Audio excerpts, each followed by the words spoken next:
Hello dear students, today we are going to see rhetorical question into assertive, that means statement. So what is rhetorical question? Rhetorical questions means that it does not expect an answer. आता नेमका हा rhetorical question काय आहे बरं? Generally तुमच्या 10वी वर्गात किंवा 12वी वर्गामध्ये विचारला जात असतो ग्रामर मध्ये असा प्रकारचा क्वेश्चन. तर बरेच विद्यार्थी काय होतात, कन्फ्युजन जातात की नेमकं rhetorical question आहे तरी काय, नेमक्याचं काय बनवायचं असते हे तुम्हाला लक्षात येत नाही. तर rhetorical question हा असा क्वेश्चन आहे, तो प्रश्नच असतो पण आपलं बोलणं कशा प्रकारे इम्प्रेसिव्ह होईल, कशा प्रकारे प्रभावीपणे आपण इतरांसमोर मांडू शकतो, तर यासाठी अशा प्रकारचा क्वेश्चन त्या ठिकाणी तयार केला जात असतो. आणि एकतर पेपरला तुम्हाला या ठिकाणी rhetorical question to assertive sentence अशा प्रकारे येत असतो. तर अशा वेळेस नेमकं काय करणार तुम्ही, अशा वेळेस नेमकं काय करायचं? फॉर एक्झाम्पल तुमच्या लक्षात येईलच, जसं आपण बोलताना हे शक्य नाही असं बोलतो, पण आता हे शक्य नाही हे साधं सिंपल सेंटेन्स झालेलं आहे, बरोबर आहे. पण याला जर आपल्याला इम्प्रेसिव्ह बोलायचं असेल तर अशा वेळेस आपण कसं म्हणणार, हे कसं शक्य, बरोबर आहे. म्हणजे हाऊ इज दिस पॉसिबल, अशा प्रकारे आपण ज्यावेळेस बोलतो त्यावेळेस आपलं म्हणणं इतरांना कसं वाटत असते, थोडं इफेक्टिव्ह वाटत असते, इम्प्रेसिव्ह वाटत असते. तर तेच तुमचं काय असते, rhetorical question असतो.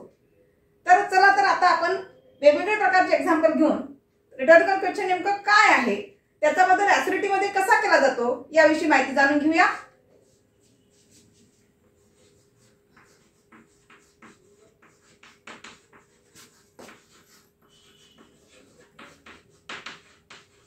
Question into assertive.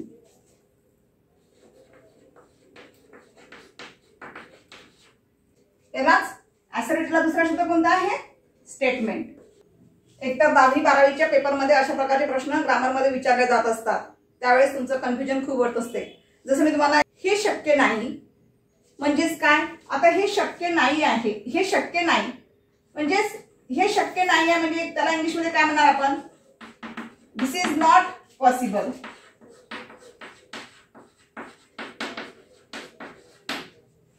हे शक्य नाही आहे, बरोबर आहे.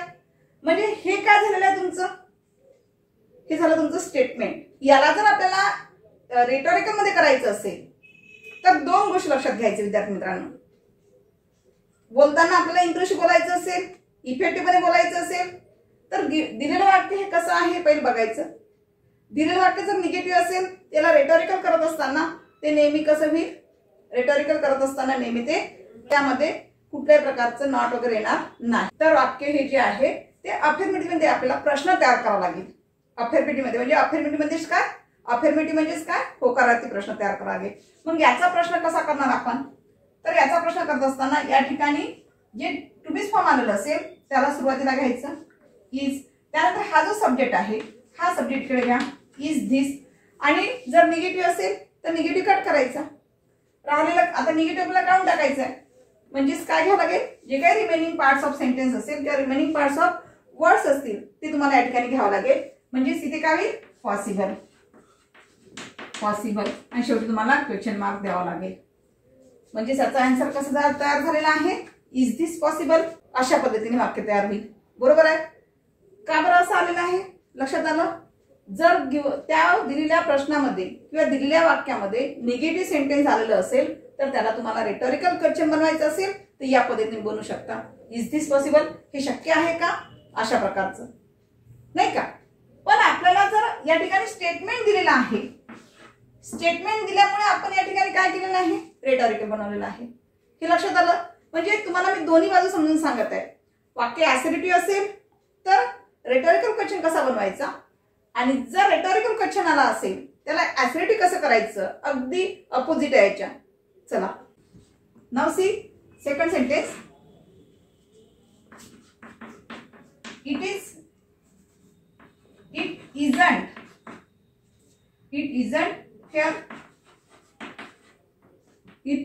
फेअर. दिलेलं वाक्य कसं दिसतंय तुम्हाला, निगेटिव्ह assertive दिसते. आता निगेटिव्ह assertive कसं आहे, तर निगेटिव्ह ऍसिडिटी म्हटलं तर काय लक्षात घ्यायचं, एकतर त्या वाक्यामध्ये टू बी फॉर्म आलेला आहे का, आणि त्या वाक्यामध्ये निगेटिव्ह वर्ड्स आलेला आहे का, नेमकं निगेटिव्ह वर्ड्स नेमका काय असतो, कोणता असतो, तुम्हाला आयडिया आली असेल. निगेटिव्ह वर्ड्स म्हटलं तर असे शब्द जे नकार दर्शवणारे असतात. तुमच्या लक्षात आलाय नकार दर्शवणारे शब्द कोणते असतात, कोणते असतात. फॉर एक्झाम्पल बघा निगेटिव्ह वर्ड सांगते ते, निगेटिव्ह वर्ड सांगते. या ठिकाणी निगेटिव्ह वर्ड्स कसं लक्षात घ्यायचं. निगेटिव्ह वर्ड जे आहे no, not, none, nobody, nobody, no one, nothing. ही सर्व काय आहे, निगेटिव्ह वर्ड्स आहे. फुली निगेटिव्ह वर्ड्स म्हणतात त्याला. तर अशा प्रकारमधला कुठलाही या ठिकाणी शब्द आलेला असेल तर समजून जायचं दिलेलं वाक्य कसं आहे, निगेटिव्ह सेंटेन्स आहे म्हणून. तर याला जर आपल्याला मेक इट रेटोरिकल क्वेश्चन म्हटलं असेल पेपरमध्ये, विचारताना पेपरमध्ये कसं विचारेल, मेक इट रेटोरिकल क्वेश्चन असं जर आलं तर काय करायचं, सगळ्यात पहिले आपण आपला रूल साठवायचा. कोणता रूल साठवायचा, दिलेलं वाक्य हे ऍसर्टिव्ह स्टेटमेंट मध्ये आलेलं आहे का, त्याचबरोबर दिलेलं वाक्य हे होकारार्थी आहे का, होकारार्थी म्हणजेच काय, अफर्मेटिव्ह सेंटेन्स आहे का. अफर्मेटिव्ह सेंटेन्स म्हणजे without of this word, without this words म्हणजे या शब्दाशिवाय जे काही वाक्य आलं असेल ते म्हणजे तुमचं अफर्मेटिव्ह. ठीक आहे. इन्क्लूड ऑफ दिस वर्ड्स म्हटलं, इन्क्लूड ऑफ दिस वर्ड्स म्हटलं तर त्या ठिकाणी निगेटिव्ह वर्ड्स जे काही असेल, no, not, none, nobody, no one, nothing यासारखे जर वाक्यात आले असेल तर ते वाक्य काय असते, निगेटिव्ह असते. ठीक आहे.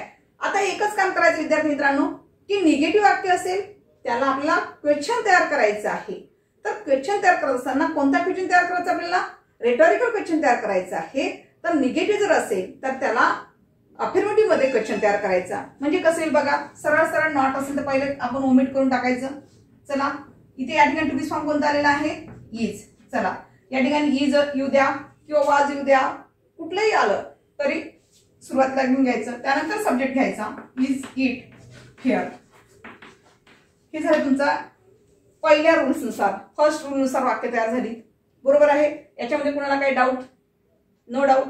चला नेक्स्ट वाक्याकडे वळूया आपण. जर रेटोरिकल सेंटेन्स, रेटोरिकल क्वेश्चन आला असेल त्याचे ऍसर्टिव्ह कसं करायचं ते बघूया आता. Let's see another example.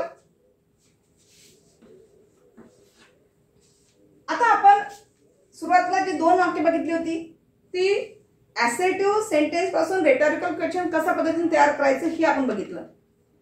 आता आपण काय बघणार, सेकंड पार्ट मध्ये लक्ष द्या इकडे. या वाक्यामध्ये काय लक्षात घ्यायचं, आता मी तुम्हाला रेटोरिकल क्वेश्चन सेंटेन्स देते त्यापासून ऍसर्टिव्ह कसं बनवणार हे बघूया. Wear you ready,